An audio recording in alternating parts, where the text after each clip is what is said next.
Greetings and bienvenue, Midnight Crew. Thank you for returning to this broadcast. And welcome to new viewers joining us for the first time. If you like a video, then feel free to subscribe. I think Friday night is a good time for another round of scary nighttime highway stories. Truckers, regular drivers, or even hitchhikers are all welcome, whether naturally or supernaturally scary. I'll post mine soon, but it's more naturally scary. OP here, about 2 months ago. It was a somewhat bad winter, and I was driving to a friend's house in central Washington. I was driving on 2 hours of sleep, which was my fault, and I was just having a nasty Christmas. I was driving on the freeway to Moses Lake. My friend decides the back roads will be quicker due to my 4x4. It is already a creepy part of town, and stuff was not feeling right that day, partly from sleep deprivation. Just off vibe. I felt like I was being watched constantly. I basically slow to a crawl of 10 miles per hour on the back roads. I see eyes, probably deer, about every 10 minutes for the whole second half of the drive. Everything was dark and forbidding. That whole damn trip I just felt like I was being watched. It was probably lack of sleep, but I have always hated those roads.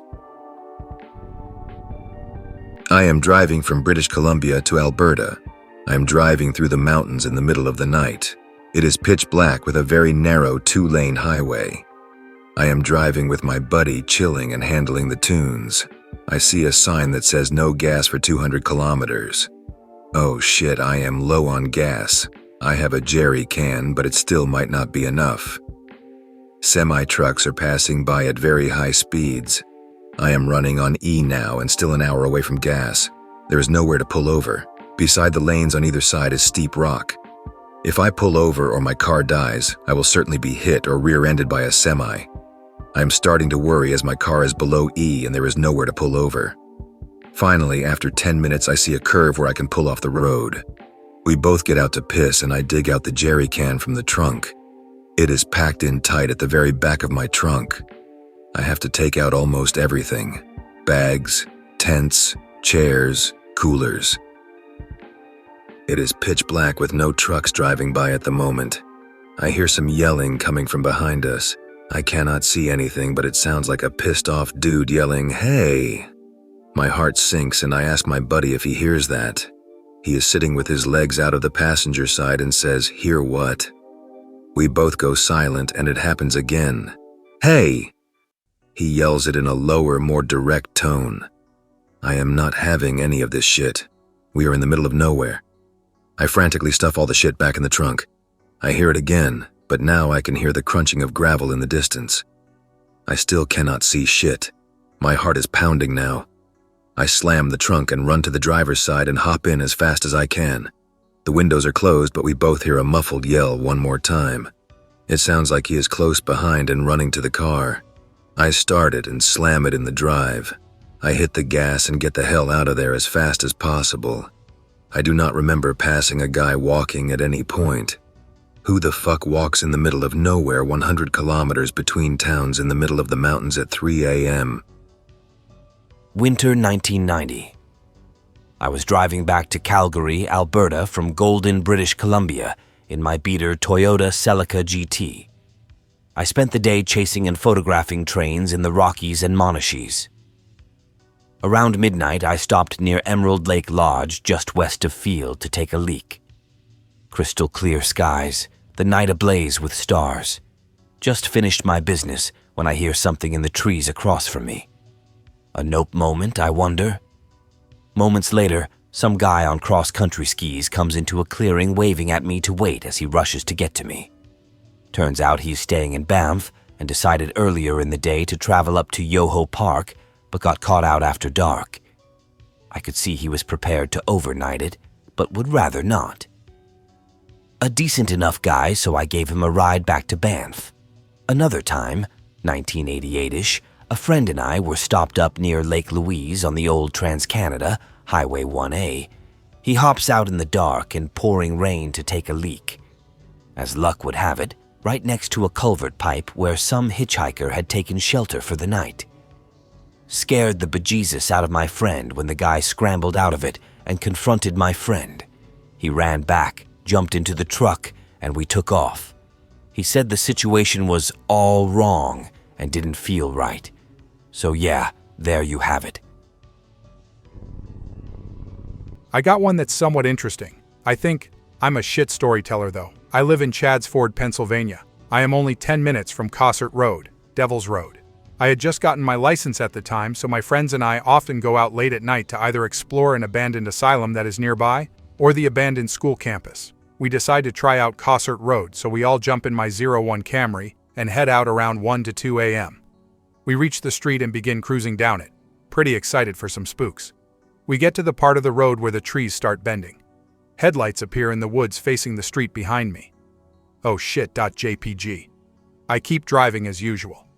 Suddenly, this guy is on my ass with his brights on. Cue Eurobeat music as I start flying down the street. This guy is still on my ass. Everyone in the car is spooked. I fly down the street and get the hell out of there onto historic Route 100.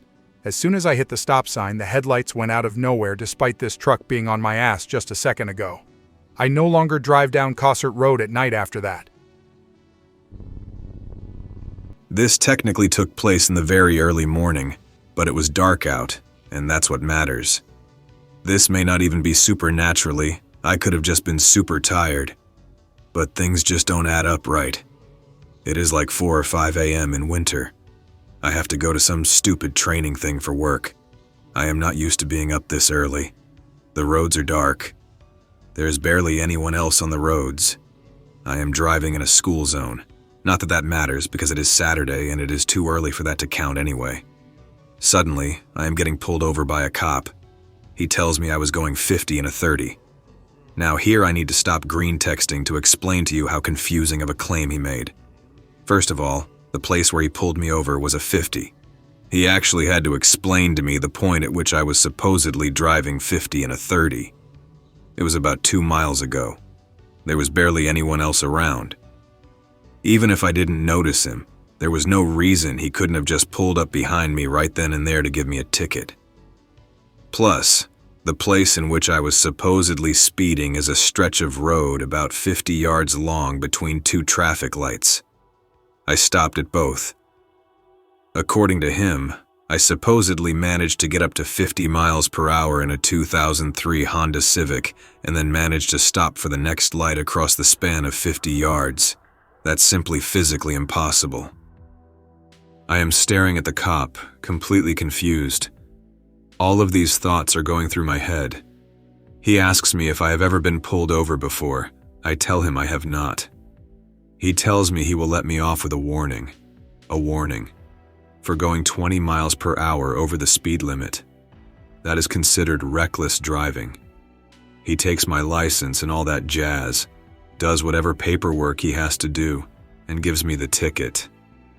I stare at it in confusion for maybe 10 seconds. I look back at my window, and he is not there. I turn around, and the cop car is nowhere to be seen. I look back down at my hands, and there is no ticket anywhere. All of my what? Ghost cop saved you from crashing into a deer crossing the road 30 feet ahead. What a good guy. I have one that's sorta highway related. I moved in with my Nana temporarily because she lived in the country close to where I was going to university. She lived on a farm about 10 miles from the nearest town, which was probably another 20 miles from my university. I used to get a ride into town and then catch a bus that goes through to the university, then bus back and get picked up. One day, my Nan cannot pick me up, so I decided to walk or hitchhike the 10 miles or so because it is basically one country road in a straight line. I leave town at approximately 6 p.m. and it is still a little light out. It quickly gets dark on the country roads. There are no lights except for the occasional passing car. I am whistling the tune of "You Are My Sunshine" to both break the silence and make time go quicker while I walk. After a bit, an old native lady my Nan knows with a truck pulls over and offers me a lift. On the ride home, she tells me I should not whistle in the dark, especially around where I live. I blew it off, but thank her for the advice and the lift. The next day, I swear to God I can hear the tune of You are my sunshine, passing where I was picked up when I head into town. Another Spokane on here. Glad to see there are quite a few stories from my area. The only friends I've ever had here who don't have /x/worthy stories are the kind of people who just don't want that shit in their lives, and are either not too adventurous to begin with, or just pay selective inattention to all weirdness, or just decide that any such experiences are non-canonical to their lives within a month or two after the event. I have a ton of weird stories that happened while I was in a car around here. First one, June 2005, 18 years old. Riding passenger in a car with 2 other friends, just driving around town making absolute pricks of ourselves all night, as teen drivers are wont to do. Opposing traffic on one-ways, running reds, that sort of shit. 1 a.m. or so, we're by the courthouse. Can't remember which road. I was from Millwood, and didn't have a spectacular grasp on the geography of the city of Spokane proper at the time. We're the only car in sight, not abnormal for that part of town that time of night. There is a toll booth in the middle of the road. Anyone who lives in this area knows that we do not have that shit around here, anywhere. And this is a toll booth just in the middle of a random urban road. 100% legit toll booth. No one could have just made something this complicated and put it up as a prank. There is a man who looks to be in his mid-20s to early 30s operating the toll booth from the window on the left of the barrier, elevated a considerable distance above the road, to where it would actually be quite difficult for us to reach out and hand anything to him from the sedan we're in. He seems to be doing something in his little booth area, moving around, apparently focused on something in there. Gives no discernible fucks about our presence despite the fact that we are parked about 15 feet away from him. We just stare in confusion trying to figure out why this thing is here. But conversation shifts quickly from what the fuck is happening to, well, it clearly is happening. Now how can we avoid giving money to who or whatever this is? After idling there for an awkwardly long time, the guy still does not so much as look at us. We slowly reverse back down the road and try to look for other ways to get to the area the toll booth is blocking. There do not appear to be any for some reason.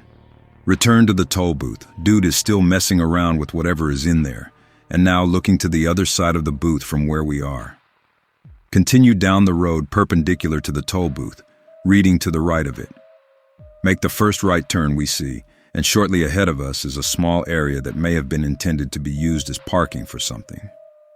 We go into this area. Staring ahead, we can see the toll booth in the left of our field of vision. Straight ahead is part of the road on the other side of it we've been trying to reach. Decide fuck it. We drive through one grassy of those grassy ditch things with a storm drain in it. Do it right and get through without getting stuck. Then link up with a larger parking lot on the other side, which leads directly out onto the road behind the toll booth. Drive off. Looking back at the thing, the dude is still just paying attention to something inside, and does not seem to give 1/10 of a shit that we've just made an illegal maneuver to bypass his toll booth. Doesn't so much as look at us.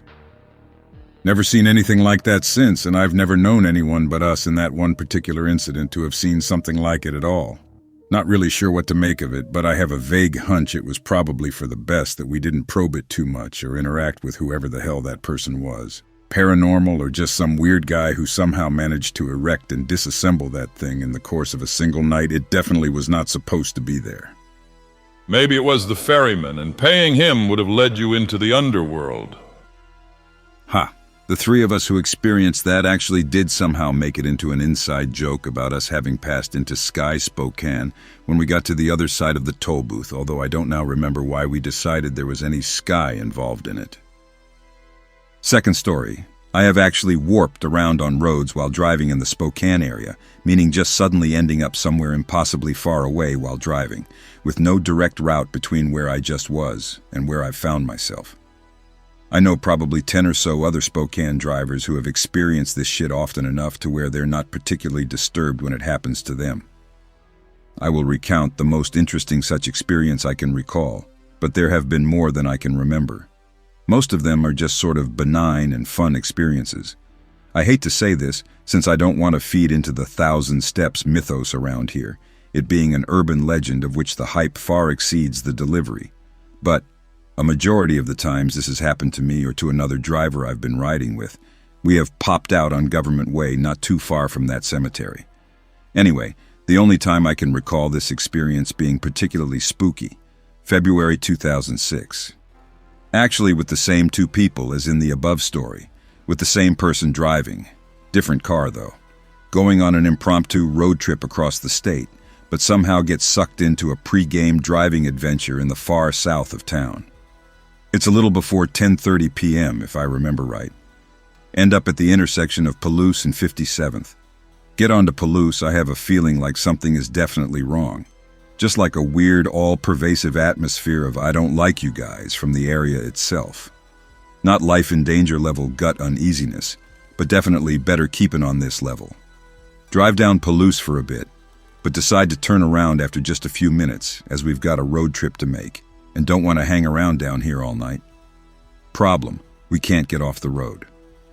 No matter where we drive, we keep ending up at the same spot on Palouse Highway, just a few hundred yards or so up from the intersection with 57th. This is not the middle of nowhere. We are not lost or turned around. There are apartment complexes and grocery stores within walking distance from the spot we keep ending up in. We can see other cars back on 57th, but we can't get off this road. Every side road we try eventually spits us out right back at this spot. Even try getting back on 57th and it just leads to some weird turn that becomes Palouse and puts us back here. As this keeps happening, our attitude goes from what the hell are we actually just this autistic to well, this is kind of creepy, I guess, to just laughing our asses off every time we end up back at this spot because it's so fucking ridiculous and just shouldn't be happening. We are stuck doing this shit until about midnight. Try a side road we've tried probably 3 times already, and within a minute, we end up in the place I circled in green on the map. The red circle shows Palouse Highway. Celebrate our defeat of the Palouse space-warping monster, and go about our road trip. I have had one other time where I got spit out from Palouse into that same area in the green circle. I was driving by myself, and there was no lengthy detention preceding my ejection from the area that time. Third story, a rather short one. Summer 2007. Driving around late at night with friend who was driver. He's a passenger this time. In the previous 2 stories in the wooded areas you get to by going north on Forker, south of Mount Spokane. The car just suddenly shuts off out of nowhere. There's definitely an atmosphere of weirdness in the area, but that's pretty much true to some degree anywhere in the woods north of the river, according to me. Managed to get the car started again, drive away. A week or so later, on a driving adventure with a different friend up there. He's driving. This friend has little patience for any stories of mine treading into paranormality. I mentioned casually that my car had randomly shut off here last time I came through as we approached the spot where this happened. Friend is annoyed right away, assuming I'm going to take the discussion into a weird direction, even though I gave no indication that I believed this was a paranormal occurrence, and in fact, did not believe it was, since I had no real reason to, and was just mentioning the occurrence arbitrarily since the environment had cued the memory. Driving along as he starts making assumptions and talking shit, and his car shuts off in the same fucking spot mine had last week. And he knows this is the same spot based on what I told him. He starts freaking out, and I'm just laughing like an asshole in the passenger's seat at him doing a 180 from I am a hardened skeptic and will not tolerate your bullshit to losing his shit over the smallest thing. Gets his car started again, immediately heads for Forker and takes it south back into the valley. He's freaked out until we start seeing buildings and people again, at which point he works up the courage to write it off as an odd coincidence, which it could well have been, but I still find the whole thing hilarious. It feels like something up there played a joke on this fucker just for me. Fourth story, spookiest in my opinion. Autumn 2006. In a span of 2 weeks, I have had 3 creepy experiences while driving at night on Bigelow Gulch, of which the first was by far the most dramatic. On a night driving adventure with the one friend of mine who appeared in all of the 3 preceding stories, he is driving. Bigelow Gulch is basically divided into 2 parts, east and west of its intersection with Argonne. West Bigelow Gulch is kind of a curvy, wooded road that turns into a major arterial after a bit, while East Bigelow Gulch becomes this straight road going through a field, but the road undulates with a lot of hills in a row. We're in the eastern part, stuck behind a very slow driver. Only 2 cars on the road. Friend complains about this as he quite enjoys making night drives at 70 to 90 miles per hour on Bigelow Gulch, and this asshole has the audacity to do the speed limit. I am also a bit disappointed by these circumstances. We are talking about going around this guy or something, but it's a bit risky with all the little hills, which sometimes even obscure visibility a bit if you're in a trough between two of them. The other driver passes over a hill, briefly fades from our sight as we're discussing the obstruction he poses to our tomfoolery. My friend suddenly grins and starts talking. No sooner does he open his mouth than I know what he is going to say, and know that it's true. He says not to worry because the other car will not be there when we get over this hill. There is just this sudden shared certainty between that the other car will have disappeared. Friend's reaction is a total high on the strangeness. He's laughing about it. I'm more disturbed and creeped out. Get over the hill. The other guy is gone. This is a straight road with no side roads and clear visibility in both directions into the surrounding field. There is no possibility of him having hidden anyway, or sped off far ahead without us being able to see him from where we now are. There is no known way he could not be somewhere within our line of sight. Yet, he is not. His car just fucking vanished.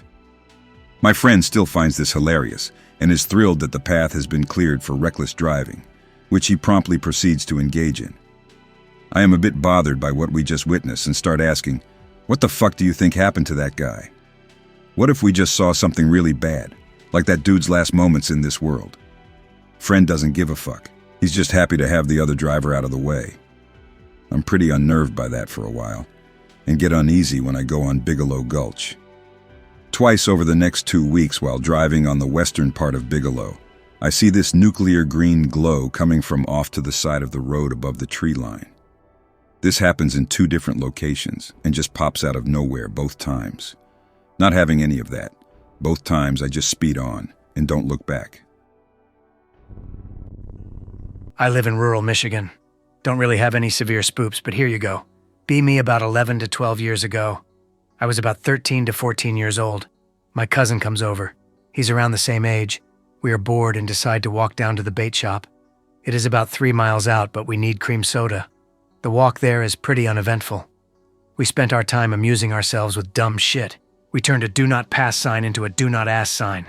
Topkek.webm. We passed by a couple of dead animals. Nothing extraordinary. We get to the shop and get sodas. Shit is so cash. We walked back. It is almost dark now. We did not think about it when we left. We start walking faster so we do not get in trouble. We passed by the carcass of a raccoon we saw earlier. No big deal. The goddamn thing gets up and starts chasing us. We think, what the fuck, rabies? I kick the raccoon as hard as I can. I did not know about how serious rabies is. The raccoon falls down again and gets up and comes at us again. We leg it the 2 or so miles back to my parents' house. The raccoon was injured real bad, so it could not keep up, thanks to broken legs from a car hitting it. We pull the sodas from the backpack and enjoy the shit out of them. It was the best cream soda I have ever had. I can tell you a quick story that still bugs me to this day. Nothing spectacular. But it bothers me that I can't really wrap my head around this thing existing. Be on a creepy night drive with a friend. We did this to creep ourselves out for fun. We were driving the back grid roads of Saskatchewan on a warm summer's night. We did not see or hear anything too weird for 2 hours. After driving around down some side roads, we head up a back road that is close by to some rented land I used to shoot on. Out here on occasion, when you drive through the ditches at night in the summer, you can stir up the occasional owl that will swoop up, over you and across the road. We had been talking about spooky shit we had read, and talking about the songs on the radio, but when this happened, we had both been quiet. As we drove up the road, something flew up out of the ditch, and I thought for a minute it was an owl, until my headlights picked up part of what actually flew over the vehicle. First I saw a huge membranous wing. I could clearly see the veins in the wing in the few seconds it flew overhead, and it was translucent like a bat wing. I am going to guess, though I am not certain, that the wing was probably 8 to 9 feet long at least and probably a good 3 to 4 feet wide. When it flew over, I got a look at more or less its armpit. so out of the corner of the windshield I saw a furry gray body. The hair was straight, a lot like a bat. I was really too shocked to notice if it made any sound while it flew over. And while I am pretty sure it was silent, it may not have been because the radio was going. We were dead quiet for probably the next minute. I did not touch the radio and we just kept going, just looking straight forward, trying to process it. I was a little scared to ask if he saw it too, thinking he might think I was crazy, but when I finally did, he described back to me exactly what I saw. We turned towards home and did not speak much on the way back. I wish I had a good one, but I don't. It was just sort of odd. I know nothing about space, so it could just as easily have been nothing. If anyone knows what it is, though, I wouldn't mind knowing. My friend passed his test, and we went for a drive at about 11 p.m. We live in the city, so we drive to the country where this big transmitter is. The difference in the amount of stars you can see between the two is incredible. Due to the light pollution, we are looking at the stars through the windscreen. I see one of them moving. It is literally a pin dot size, so I am not sure if it is me just not being steady, or if it is a comet, or what. I sit back in the seat and keep an eye on it. I draw a line on the window with my finger, and if it gets past the line, I know it is obviously moving, and it is not just me. It gets past the line very, very quickly. I try to point it out to my friend, but there are so many stars, and it is that small, he cannot see where I am pointing. We get out of the car and watch it. It is heading north. Suddenly, it just stops, and another one, pretty close but not touching distance, suddenly starts moving west. The original one starts moving again but east. My eyes start aching from the strain, and I lose track. What could it have been? Just a comet or something? Like I say, I know nothing about space. I've just never seen anything move the way it did, especially as fast. Several years ago, as a teenager, my best friend and I decide to take the girls we are seeing to a haunted road nearby. I drive up to ye old stagecoach road, which is dark as ever. The road has no lights and is desolate, narrow, and covered by twisted branches. I drive through the pitch black, stopping and turning off the lights at points to get nice and spooked. All is well and good as we reach the end of the road. We pass a few houses as we near civilization again. We see a semi-truck sitting in the driveway of a dark house, and I say something about how creepy it is given the setting and joke about it coming after us like a living cliché. The joke is on us. The truck roars to life as we drive past it. Oh shit! It's all around. It pulls out onto the road behind us. The girls are panicking. I'm strongly encouraged to speed up. I take the bend with a bit of a hustle going. Heading down a straight section of road, we look behind us, waiting for the truck to lurch around the corner and stare directly into our little car. But it never comes. I stop in the road, impatiently waiting for the lights to peek around the bend. Nothing. After a minute, our anxiety turns back to bravado, and with the lights of the city, I use the term loosely as Indiana is what she is in front of us, our hearts grow 5 times their normal size, and we are invincible. We decide to turn around and take the turn back onto creepy night truck lane to search out our tormentor. We make our way back down the road, leaving the highway and its comforts behind us. As we near the bend, I tense up. The mood turns dreadful as we get deeper into the dark. We turn the corner and nothing else is on the road. Lo and behold, the truck is sitting back in the driveway, with no light to be seen anywhere in it or the house behind it. We are befuddled but agree that the only course of action is to continue down the road to see if we provoke any response. Dread creeps up again as the truck grows larger and closer. Then it is upon us, and as we pass it, I imagine the relief we might feel soon. And then the lights come on again, and the truck shakes to life. Our courage fails us once again, and while my passengers scream at me to drive like a son of a bitch, I find myself racing into the long dark. This time I do not stop and wait after a safe distance. I get the fuck out, and I mean it.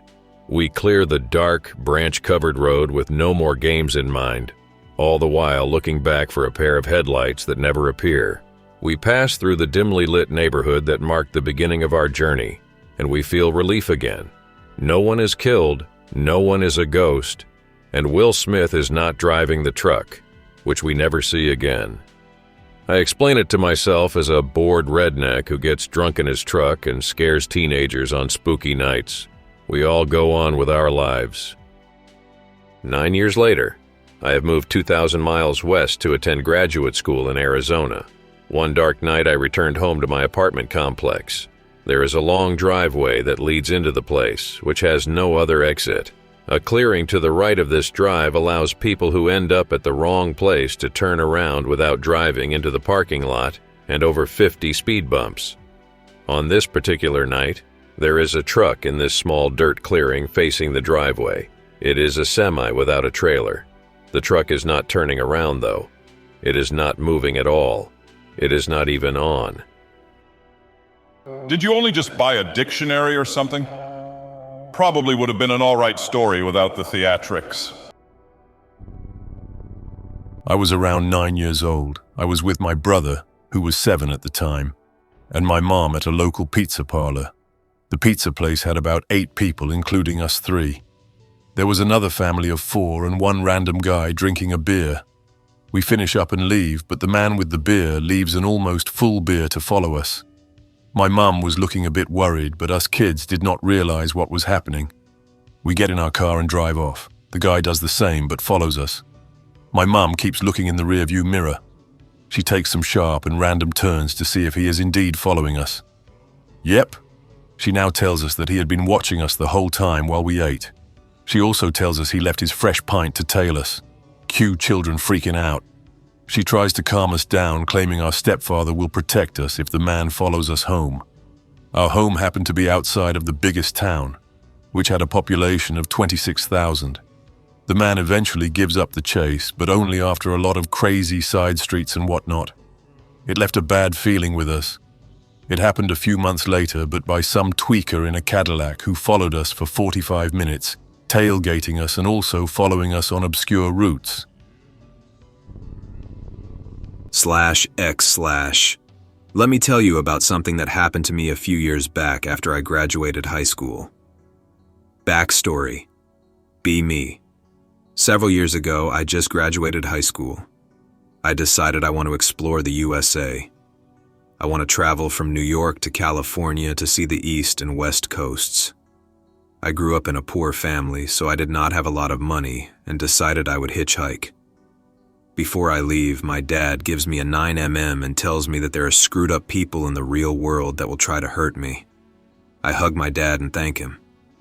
Side note, my dad would always take me to the shooting range when I was young, so I know how to shoot one. He gives me a ride to a nearby town and bids me goodbye.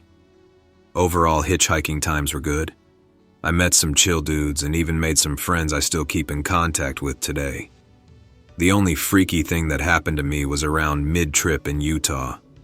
It was midsummer, so days are still quite long.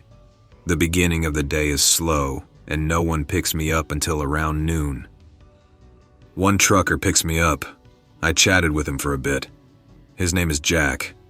I talked to him about life and how he got into trucking. It is a chill atmosphere for several hours. There is a lull in the conversation, so I ask him if he has seen anything creepy while driving at night. Up until this point, he has been joking with me and just generally calm. He tells me in a dead serious tone of voice to stick to the towns at night. I tell him I usually stay in a motel at night anyway and ask him to elaborate. He tells me he has had bad experiences at night. I try to talk with him again to regain the chill atmosphere, but he ignores me for the rest of the trip. Okay, Jack. He drops me off in the middle of nowhere at some campsite called Simpson Springs, pick-related. He gives me some money to pay for the campsite. He tells me again to stay off the roads. It is still pretty early, only around 6 p.m., so I decide to continue down the road since sunset is not for another few hours. The scenery is beautiful. There are open plains and hills everywhere. I walked for several hours. Not a single car has passed me while I am out here in the middle of nowhere. I remember Jack's words, but being a stupid teenager, I decide that I know better than him. I am kind of spooked, but keep going, hoping I will come across someone who will drive me to the next town. I am walking down the road. At this point, it has been about half an hour since sunset. Up ahead, I hear rustling in the bushes. I pull out my 9mm and flashlight and shine it at the patch of bushes. I ask if anyone is there. I pause for like 5 minutes and I do not hear any more sounds. I figure it must have been an animal and keep going. A voice in the back of my head tells me it was not an animal. I tell the voice in my head to fuck off. I keep walking for another 30 minutes. I hear some rustling in the bushes again. I rationalize that if it is an animal, I can spook it away. I stand up straight with my arms over my head to seem tall and start yelling at the top of my lungs. I do this for a solid minute. There are no more sounds. Problem solved. I walk for an hour without incident, and still no hikers to be seen or heard from. I come to the conclusion that I really am in the middle of nowhere. I keep walking and think about Jack's words. Stay in the towns at night. My mind goes back to the sounds from the bushes and makes me think that it might not have been the regular wildlife. I dismiss this as just some country bumpkin scaring a city kid. I keep walking for a while until I come across a dead deer. It is right in front of me on the shoulder of the road. It is barely recognizable. Its body is completely torn open and is ripped to shreds. I hear dirt being crushed over by the hills as if something is coming towards me. I make it about 100 feet from the corpse, and I hear this awful scream. It is like some mixture of human and animal. I pull out my flashlight and gun again to see what I am dealing with. It is a fucking person on all fours, covered in ragged fur. After looking at it some more, I realize it is more like a wolf and human. It has the general face of a wolf with the protruding snout, but its body is more human with the arms and legs. They are disproportionately longer than a human's and have human hands and feet, but are still covered in fur. It sniffs the corpse and then looks directly at me. I am frozen in fear. The creature stands up on its 2 hind legs and starts to walk towards me. The creature is still coming closer, walking at a slow pace like it is unfamiliar with walking. My hands are shaking like crazy. At about 50 feet away, I fired a shot. The shot goes wild, and the thing bolts into the hills on all fours again, making this awful screech. Not a second goes by, and all of a sudden I hear more of these sickly animal and human hybrid screeches. The entire fucking hills erupt into screams, even on the other side of the road. This is how I die. I am still frozen in fear as I see a car's headlights down the road. I know that if I'm going to live, I need to get in that car. The screaming is still getting louder as I start running towards the car with my flashlight waving. I run the fastest I've ever ran in my life. Thank God the car sees me and slows down as I jump in. I literally scream at the driver to go, go, go. The guy initially looks at me like I am crazy, but then he hears the screams. As I roll into the back seat, the screeching reaches a high point. Even in the car, it sounds like someone is yelling in my ear. The creatures pour onto the road. The driver slams his foot on the gas and swerves around the creatures. We make it out okay. I am bawling my eyes out and in complete hysterics. He lets me regain my composure as time progresses. I am wondering why he is not freaking out as much as I am. I am still sobbing softly, but manage to ask him what just happened and what were those things. He says they have been around these parts since before his great-grandparents lived here. Silence again for a few hours. I do not even try to go to sleep. We roll up into Delta, the town south of Simpson campsite. He pulls up in front of a motel. Before I leave, I ask him why he pulled over for me. He says never wander the roads at night. I get a room at the motel and sleep like a baby for 10 hours. As I wake up, I think about how screwed up that whole situation was, and how I would have died had it not been for that driver. I stay in Delta for a few more days to recuperate, and eventually make it to California and chill on the beaches. I made it back to New York okay. Never again did I stay on the roads after dark, and if it did not look like I was going to get a ride, I would call it a day. I am driving through Kentucky to visit my parents. I'm out in the sticks with lots of woods and unpaved roads out to their desolate house.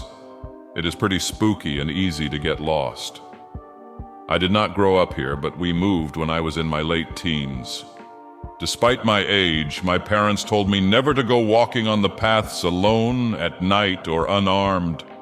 They said there are meth heads, Satanists, cults, witches, and Yogi Bear in them hills, boy. I always thought it was to keep my dumb teenage ass out of shenanigans. I never saw much aside from normal weird stuff like ghost stories or the occasional crime you hear about on the news. Anyway, I am driving back to town to get on the main highway to get the hell out of Dodge. I'm weaving through the woods when I see a dude just walking right in the middle of the road. He looks all beat up with a bleeding nose and his eyes all bugged out. No, this is not a Skinwalker story. It is a meth head. I have seen them before. The dude is making growling movements with his jaw, but no sound is coming out until I get close and he starts laughing. I try to swerve around him, but have to go slowly so I do not put my car in the side ditch, especially with this dude here. I floor it, and about a half-mile up the road, I see a crashed car on fire off to the side of the road. I call the cops and keep driving. Not really spooky, but it's probably my most scary driving story. Also, when I stopped for gas in town, I saw a bloody handprint smear all down the side of my car and awkwardly washed it off so people wouldn't see. Stay in school and don't do drugs, kids. I hope that you enjoyed tonight's broadcast. If you enjoyed tonight's story, then please subscribe to the channel, as more Greentext will appear daily. A new broadcast will appear when the clock strikes midnight Central Time.